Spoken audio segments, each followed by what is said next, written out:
Hello viewers, अस्सलाम वालेकुम। Welcome back to my channel Savera with physics. So hopefully आप सब खैरियत से होंगे। So this is our six lecture, जिसमें आज हम एप्लीकेशन ऑफ गॉस लॉ को डिस्कस करेंगे।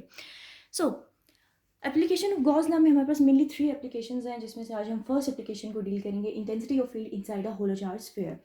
सो मेक श्योर आप जानते हैं कि जो हमारे पास फिजिक्स है वो टोटली कंसेप्चुअल बेस्ड सब्जेक्ट है। तो आप कोशिश करें कि आप सिर्फ अपना कंसेप्ट क्लियर करें, बाकी आप ऑन वर्डिंग यूज़ करें तो ज़्यादा बेटर रहेगा, क्योंकि इससे आपकी इंग्लिश भी इम्प्रूव हो जाएगी और साथ साथ आपके कंसेप्ट भी हमेशा के लिए इम्प्रूव रहेंगे। तो देखिए, आप इसको भी रीड करें और एक दफ़ा कंसेप्ट क्लियर करें, फिर ऑन वर्डिंग यूज़ करें।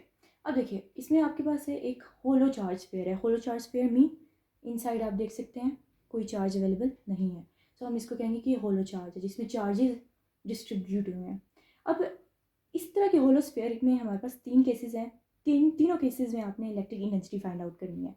सो फर्स्ट केस है हमारे पास electric intensity outside the sphere. Electric intensity outside the sphere, हमने कोई भी पॉइंट्स कंसीडर करके हमने इलेक्ट्रिक इंटेंसिटी फाइंड आउट करनी होगी। Electric intensity on the sphere means on the sphere, कि स्फीयर के ऊपर। फिर electric intensity inside the sphere, charge की इनसाइड। तो अब हम फर्स्ट केस सबसे पहले डील करते हैं, उसको स्टडी करते हैं। इंटेंसिटी आउटसाइड द स्फीयर हमने फाइंड आउट करना है। अब फॉर दिस हमने कोई भी पॉइंट एक हमने कंसिडर कर लिया कि एक आउटसाइड द स्फीयर एक पॉइंट है। आप पॉइंट कहीं भी ले सकते हैं। अगर आपको इनसाइड इंटेंसिटी फाइंड करनी हो तो आप इनसाइड कहीं भी पॉइंट ले सकते हैं। आप पॉइंट लेना भी ज़रूरी है ताकि हम किसी एग्जैक्ट पॉइंट में इंटेंसिटी फाइंड आउट कर पाएँ। अब देखिए, अगर मैं आपको बोलूँ कि इसकी इंटेंसिटी फाइंड आउट करनी है, अभी लास्ट फार्मूले में, लास्ट टाइम हमने लेक्चर में एक फार्मूला पढ़ा था इलेक्ट्रिक फ्लक्स का, ई डॉट ए। ठीक है, सो हमने एक स्फीयर के लिए हमने एक फार्मूला जो पढ़ा था वो ये था, जिसको हमने जब इसकी इलेक्ट्रिक फ्लक्स हमने फाइंड आउट की थी तो वो हमने उसको पैचेस में डिवाइड कर दिया था, मींस उसका सम ले लिया था। अब आप देखिए, इसमें इस फार्मूले में अगर आप देखिए कि जब भी हमने electric flux sorry intensity find करनी होती है तो उसके लिए हमारे पास इलेक्ट्रिक फ्लक्स होना ज़रूरी है। सो इलेक्ट्रिक फ्लक्स के लिए भी आपको ये चीज़ पता है कि उसके लिए आपके पास एक स्पेसिफिक गॉसियन सरफेस होनी चाहिए। तो सबसे पहले हम इस पॉइंट पर आप गॉसियन सरफेस ड्रॉ कर देंगे। लाइक मैं ये गॉसियन सरफेस ड्रॉ कर रही हूँ।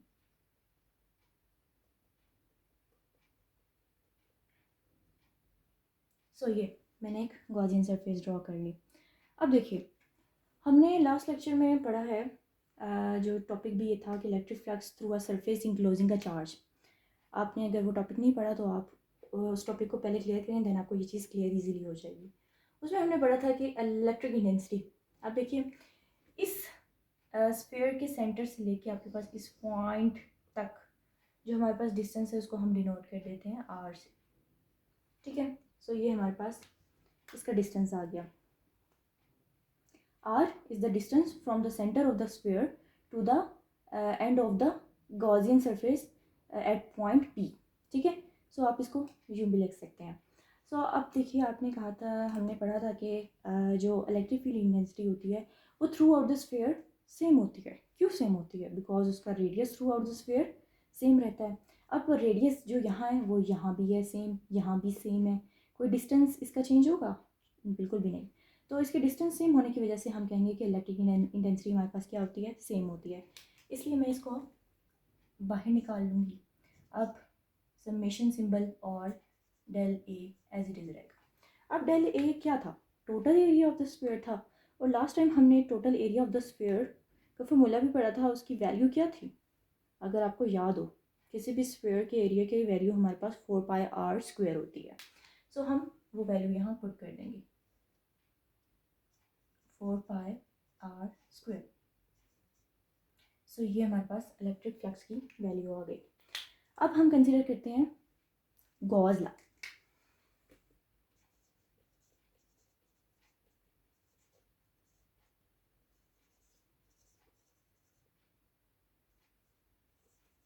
सो गॉस लॉ के अकॉर्डिंग हमने क्या पढ़ा था? द टोटल इलेक्ट्रिक फ्लक्स या net electric flux is equals to the charge enclosing in a sphere is 1/e0 times the total charge enclosed in it. सो क्या था, electric flux through a close surface is 1 over epsilon naught times the charge enclosed in it. अब देखिए, अब हमने इनको name दे दीजिए। ये equation 1 थी हमारे पास और ये इक्वेशन 2 है। अब by comparing equation 1 and 2, by comparing equation 1 and 2, देखिए जब हम कंपेयर करेंगे मींस आपने इन दोनों, देखिए अब इलेक्ट्रिक फ्लक्स और इलेक्ट्रिक फ्लक्स आपस में कैंसिल आउट हो जाएंगे, सो हमारे पास ये वैल्यूज रहेंगी। तो आप E 4πr² Q over epsilon naught, so हमारे पास ये वैल्यू आ गई। ठीक है, तो असल में हमने क्या फाइंड आउट करना है, अगर आपको इस डायग्राम से को फाइंड आउट करने की डिमांड क्या है, ऑब्वियस हमें इलेक्ट्रिक इंटेंसिटी फाइंड आउट करनी है। सो हम इलेक्ट्रिक इंटेंसिटी यहाँ रहने देंगे, बाकी 4πr² वहाँ ले जाएंगे। सो मैं इसको यहाँ लिख देती हूँ। सो मैं ये रेज कर रही हूँ, आप देखिए अब ई मैंने वहीं रहने दिया है और 1/4πr² Q over epsilon not, ये हमारे पास वैल्यू आ गई। सो मैं इसको अरेंज कर देती हूँ, 4π epsilon naught multiply Q over r²। मैंने एप्सिलॉन नॉट क्यों लिखा, क्योंकि ये पूरी वैल्यू हमारे पास k की इक्वल थी। लास्ट टाइम आपने पढ़ा था इलेक्ट्रोस्टैटिक कांस्टेंट। सो मैं यहाँ पुट कर देती हूँ k q r²। So this is our required electric intensity in case of outside the sphere. So ये हमारा फर्स्ट केस था जिसमें हमने कोई पॉइंट कंसिडर किया आउटसाइड द स्फीयर और उससे हमने इलेक्ट्रिक इंटेंसिटी फाइंड आउट कर दी।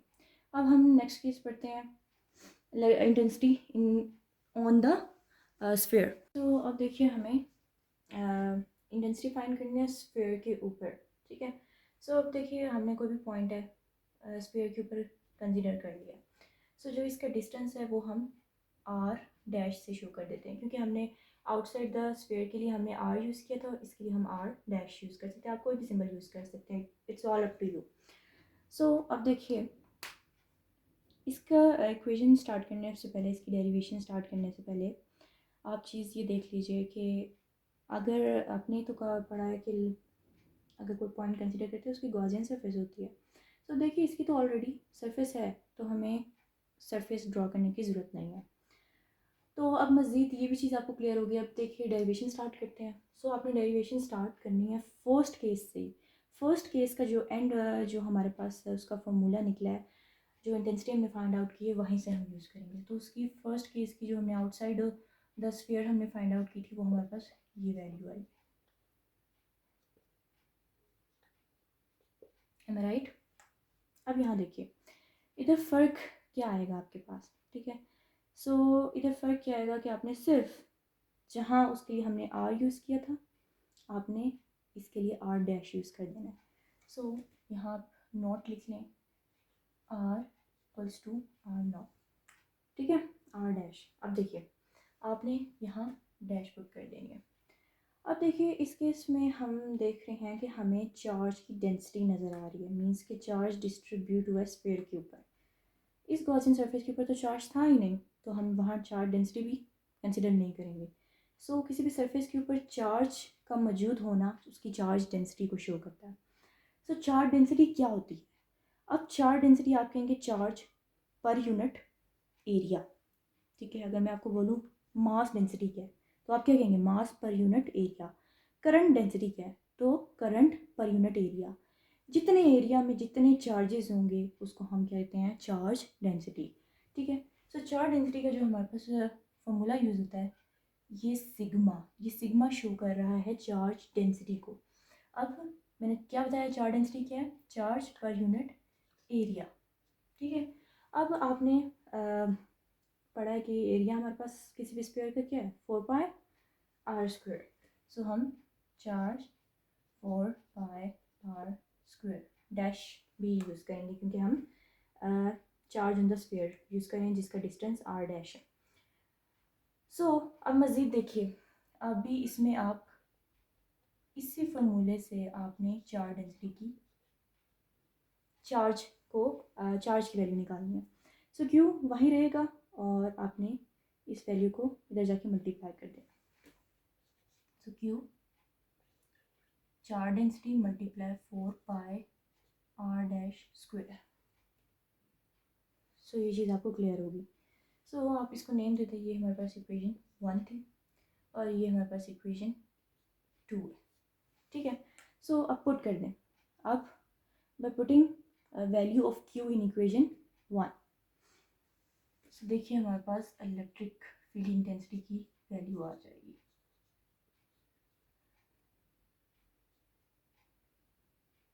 क्या है हमारे पास चार्ज की value? Charge density multiply 4 pi r dash square divided by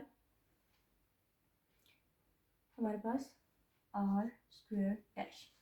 सो अब जो चीज़ यहाँ कैंसिल हो रही है आप कर दीजिए, बाकी जो रिमेनिंग वैल्यूज़ हैं वो हमारे पास इसका आंसर है। सो देखिए क्या चीज़ें हमारे पास कैंसिल हो रही हैं, 4 पाई कैंसिल हो गया, r स्क्वायर कैंसिल हो गया। So remaining charge density epsilon naught. So हमारे पास ये बच गया। So this is required electric intensity on the sphere.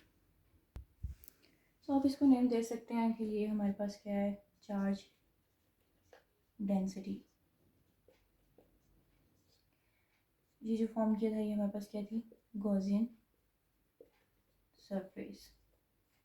Gaussian surface क्या होती है, पेपर में भी आ सकता है कि कोई भी इमेजिनरी सरफेस जो हम सिर्फ इमेजिन करते हैं वो हमारे पास गॉसियन सरफेस होती है, ठीक है। सो आई होप आपको ये चीज़ भी क्लियर होगी हो। अब हम इसका थर्ड केस डिस्कस करते हैं, intensity inside the sphere.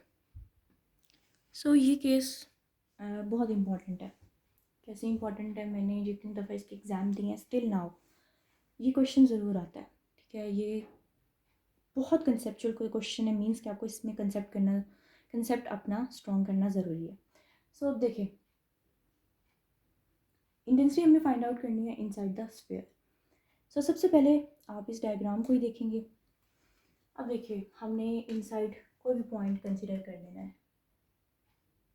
Late मैंने एक पी पॉइंट कंसिडर कर लिया इनसाइड द स्फीयर। अब आप देखेंगे कि इस पॉइंट की गॉसियन सरफेस ऑब्वियस नहीं है। सो हम सबसे पहले हमने जाहिर है इलेक्ट्रिक इंटेंसिटी फाइंड आउट करनी है, और इलेक्ट्रिक इंटेंसिटी जो हमने फार्मूला पढ़ा था, electric flux equals to E dot dash A. इसके लिए इलेक्ट्रिक इंटेंसिटी के लिए इलेक्ट्रिक फ्लक्स होना ज़रूरी है, और इलेक्ट्रिक फ्लक्स के लिए हमारे पास गॉसियन सरफेस होना ज़रूरी है। सो हम एक सरफेस ड्रॉ कर लेंगे।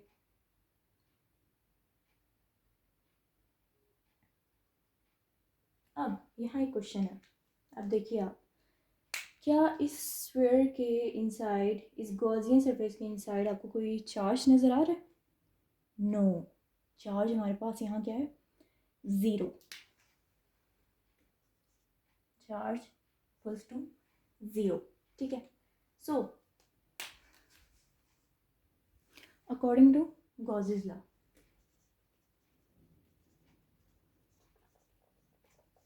गॉस लॉ हमने पढ़ा था, electric flux equals to Q over epsilon naught. The total electric flux हुआ close surface is 1 over epsilon naught times the charge in close in it.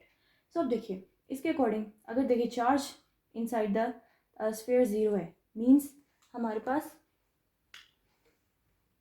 Electric flux भी zero आ जाएगा, ऐसा ही है। सो अब देखिए आप ये कहेंगे कि हमारे पास जो चार्ज है उसके ज़ीरो होने की वजह से हमारे पास electric flux through a close surface भी हमारे पास ज़ीरो है। तो आप लिखते हैं in this condition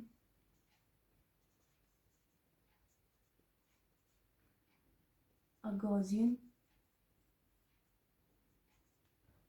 surface encloses no charge. So आप ये देखिए, जो आपने फर्स्ट फॉर्मूला पढ़ा था ये वाला, इसमें अगर आप वैल्यूज़ पुट करें, जब इलेक्ट्रिक फ्लक्स की वैल्यू हमारे पास ज़ीरो आई, आप ज़ीरो पुट करेंगे, मीन्स कि ऑटोमेटिकली इलेक्ट्रिक फील्ड इंटेंसिटी भी हमारे पास ज़ीरो आ गई। So charge zero, electric flux zero, so intensity will also be zero. So I hope आपको ये केस भी क्लियर हो गया। So this is all about from my side. अगर आपको कोई प्रॉब्लम है, कोई क्वेश्चन है, तो आप कमेंट सेक्शन में मेरे से पूछ सकते हैं। इंशाल्लाह मैं आपको टाइमली रिप्लाई दूँगी। तब तक अपना ख्याल रखिए, दुआओं में याद रखिए। अल्लाह हाफ़िज़। Thank you so much.